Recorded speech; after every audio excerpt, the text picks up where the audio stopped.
Et salut à toutes, et salut à tous. Et c'est parti donc pour une nouvelle critique de What If saison 2. Là, on va enchaîner avec l'épisode consacré à Ella. Donc, et si Ella avait avait mis la main sur les 10 anneaux. Voilà. Donc ça nous donne déjà une petite idée donc qu'est-ce qui peut bien se passer. Mais en même temps, c'est vrai que je dois avouer que c'était un scénario qui était donc radicalement différent que j'avais imaginé, puisque forcément c'est vraiment littéral en fait. Si Ella trouvait les 10 anneaux, c'est en gros, moi je t'ai dit effectivement que c'était elle qui avait trouvé les artefacts à la place donc de Wenwu. Sauf qu'évidemment ce n'est pas le cas. Voilà, du coup. Outre ça, attention, je vous préviens, ça va un peu spoiler, voilà, mais vous vous en doutiez déjà bien, effectivement, que ce n'était pas Ella qui allait trouver les 10 anneaux, même si, voilà, j'aurais dû, voilà, compte à cite. Mais alors déjà, premier point là-dessus que je pourrais apporter sur cet épisode, que j'ai quand même malgré tout très très bien aimé, je trouve ça très très très cool. J'ai bien aimé ce qui s'y déroulait, que l'arc du personnage, le traitement qu'a le personnage au cours de cet épisode-là.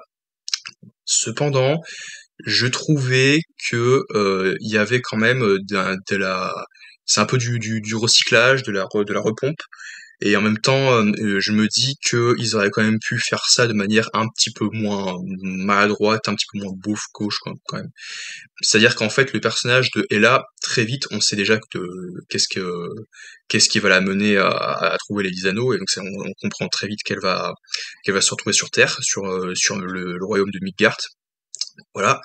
Mais dans toutes les circonstances, bah, on fait très vite le lien avec ce qu'on nous a, les éléments de Thor Ragnarok, qui est le personnage d'Ella, qu'est-ce qu'elle a fait, pourquoi, qu'est-ce qui l'a amené justement à son retour dans le film, euh, qu'est-ce qui explique qu'on ne l'ait jamais vu, qui il était, pourquoi elle revient que maintenant, voilà. Donc, Odin nous a donné toutes les clés de compréhension, à Thor et à Loki, à nous spectateurs. Voilà, donc tout vient de Odin. Odin nous a tout expliqué, on comprend ce qui se passe. Néanmoins, là, on revient un petit peu sur ce scénario-là, sauf que évidemment, je sais même plus où exactement où il l'a banni, mais il l'a pas banni sur Terre, parce que sinon, voilà, il l'a pas banni, il l'a banni ailleurs. Mais là, on comprend très vite du coup que Ella va finir sur Terre, donc on le voit effectivement. Seulement, c'était exactement la même posture que Thor dans le film Thor. C'est-à-dire que tout ce qu'on a vu dans le film Thor, on l'a transposé directement et on l'a greffé dans cet épisode-là, et on l'a transposé directement sur le personnage d'Ella. En plus, il y a le marteau, donc le marteau Mjolnir qui est toujours là.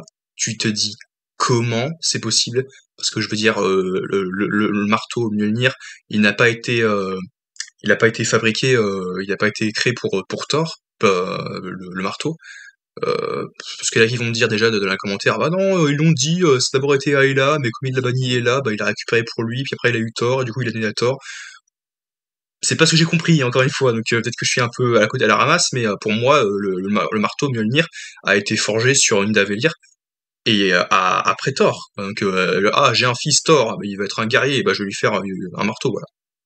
C'est ça, quoi, pour moi, c'est exactement ça. Donc, bref, il y a le marteau, et en plus, c'est les mêmes dialogues, les mêmes répliques, la Thor, enfin, Odin qui fait, je te récupère donc ton pouvoir, voilà, il la récupère, il la désarme, il la rend, voilà, et après, il ouvre le portail, il ouvre Bifrost, et il la bannit sur Terre. Voilà, c'est exactement la même chose, c'est la redite, c'est la récupération. Petit reproche de la part de Marvel d'avoir fait ça en soi, parce que vous aurez quand même pu essayer. Enfin, en soi, oui, tu dis c'est pas possible non plus de essayer de trouver, donc de renouveler la procédure, parce que c'est toujours la même. Odin, quand il a banni ses enfants, si tu te dis, il aurait fait la même chose pour Loki, il aurait fait la même chose pour Ella, il aurait fait la même chose pour tout le monde, quoi. Il aurait piqué ses armes, puis pour pouvoir voilà. Et il aurait simplement envoyé sur Terre exactement de la même façon, il aurait fait les mêmes sermons, les mêmes dialogues. Du coup, en soi, c'est pas un défaut, mais pour moi, personnellement, je trouve que c'est quand même un peu de la récupération et j'ai pas trop aimé. Mais sinon, pour revenir à l'épisode, du coup, bah, Ella se retrouve sur Terre. Et évidemment, comme pour Thor, là c'est pareil, c'est de la récupération, c'est pas un gros reproche, mais je le dis quand même, c'est-à-dire que c'est exactement la même chose, elle est privée de ses ressources, privée de ses forces, et elle ne peut pas, comme elle est privée de ses ressources et de ses facultés, elle n'a pas la force de soulever sa couronne, enfin je sais plus comment ça s'appelle, mais à chaque fois avec ses cheveux, elle faisait toujours ça, puis il y avait une sorte de couronne, et de ce fait elle pouvait invoquer 1000 lames, elle pouvait balancer autant de lames à volonté, hein, pour pouvoir tuer tout le monde. Il y a une scène où, plus ou moins, voilà, où elle tue un peu what the fuck, où effectivement dans le film elle tue plein de toute la garde qui ose se rebeller contre elle en 2 minutes. Tu fais mais c'est exactement la même chose pour le marteau de Thor, pour Mjolnir, c'est-à-dire elle a pas la force de le soulever parce qu'elle n'est plus digne, et de ce fait, bah, elle doit de nouveau gagner cette légitimité, pour pouvoir de nouveau acquérir ses pouvoirs.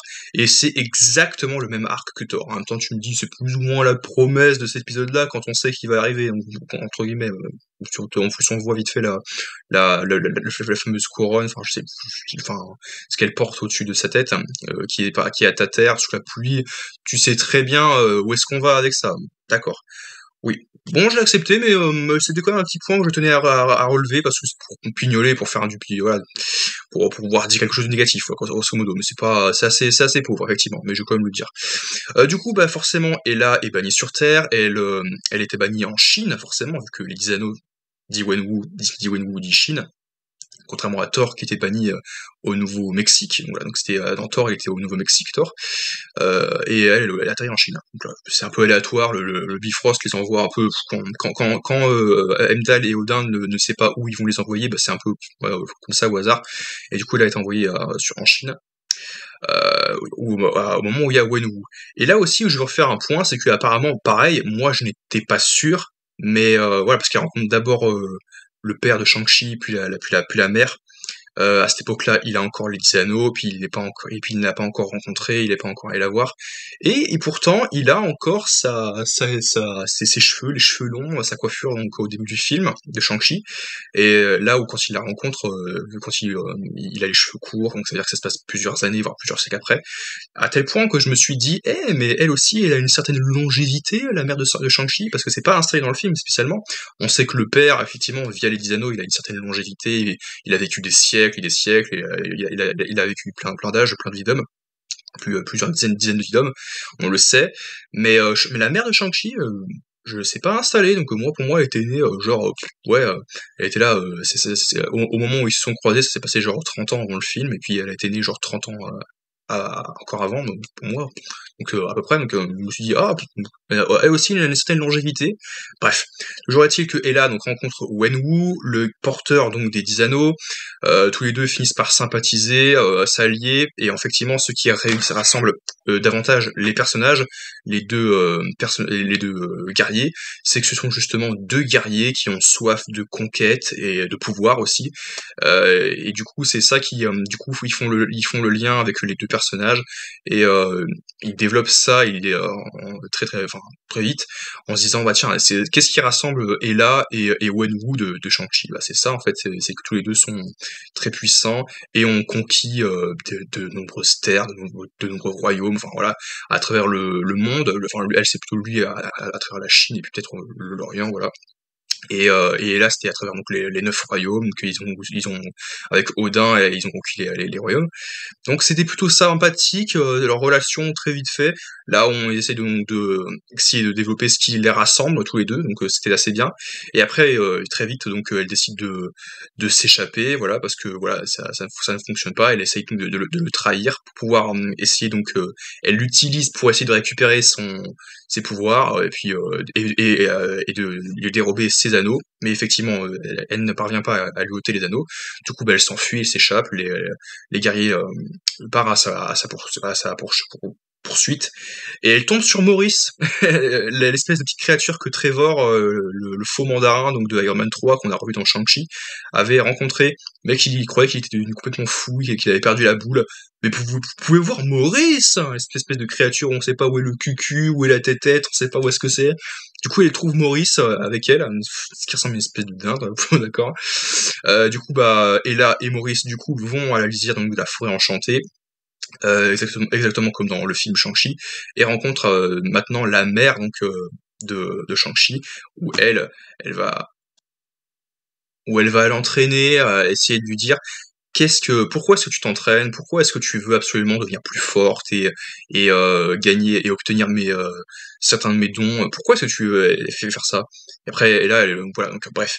Toujours est-il qu'elle essaye donc de la raisonner, de donner du sens un peu à ce qu'elle veut et puis, et d'essayer de lui faire comprendre que si ce n'a pas de sens, bah, voilà, bref, que, qu'elle doit forcément changer de voie et donc, d'orientation et du coup se dire: «Bon, bah, tiens, si, tu as soif de conquête, tu veux te venger de ton père, mais est-ce que tu veux vraiment tuer ton père, enfin, terrasser ton père ou Wenwu, ce Wenwu, pour pouvoir lui voler les anneaux et pour ensuite te servir de ces 10 anneaux pour pouvoir, arrêter ton père?» Est-ce que, quelle en est la finalité, quoi? Et quel sens a cette finalité? Voilà. En fait, tu veux vraiment redevenir celle que tu étais avant, mais est-ce que tu préférais pas non plus devenir une autre, voilà, pour, devenir meilleure, voilà? Et du coup, bah, c'est ce qu'on suit vite fait, pendant cette période-là. On retrouve vite fait donc, l'espèce de dragon qu'on avait vu dans le premier film de Shang-Chi, le dragon, volant qui était très cool, très classe, même si on le voit très peu. Moi, j'aurais quand même voulu le voir qu'elle survole avec le dragon, je vous cache pas. Petite déception là aussi. Mais sinon, grosso modo, là où elle finit par revenir auprès de Wenwu et tous les 2 se battent ensemble contre Odin. Très satisfaisant, très cool. Là où il se battait avec les 10 anneaux, puis elle aussi avec les pouvoirs qu'on lui a donnés à la forêt cachée. Et finalement, bien, avant de la conclusion, plutôt que de tuer son père, je crois, c'est ça, et là, enfin, elle se dit: «Non, en fait, moi, ce que je veux, c'est donc que je vais, libérer donc les royaumes qu'on a récupérés, qu'on a soumis et je vais donc essayer donc, de restaurer une certaine stabilité». Enfin, elle veut absolument donc, arrêter ce cycle et voilà. C'est exactement la voie qu'elle a fini par choisir à la fin. En gros, voilà, c'est exactement ça qui se passe et bah, grosso modo, c'est très bien, c'est très cool, ce scénario-là, mais assez inattendu aussi parce que oui, moi je m'étais, posé quand même beaucoup de questions parce que je me suis dit: «Est-ce qu'on va avoir, une version donc alternative, donc ce qu'on avait vu dans Shang-Chi?» Et en fait non, pas vraiment, c'est pas vraiment l'histoire donc, de, bah, de ce qu'on avait vu avec le porteur donc des 10 anneaux et non, moi j'ai trouvé ça très, très cool, très bien. C'est l'arc du personnage, le traitement, ce qui les a rassemblés avec les parents donc de Shang-Chi, entre Wenwu et puis, sa femme. Ouais, non, j'ai très, très bien apprécié ça, c'était, très très sympathique. Bref. Du coup, bah, on se retrouve à très vite pour une nouvelle petite vidéo dans le guide.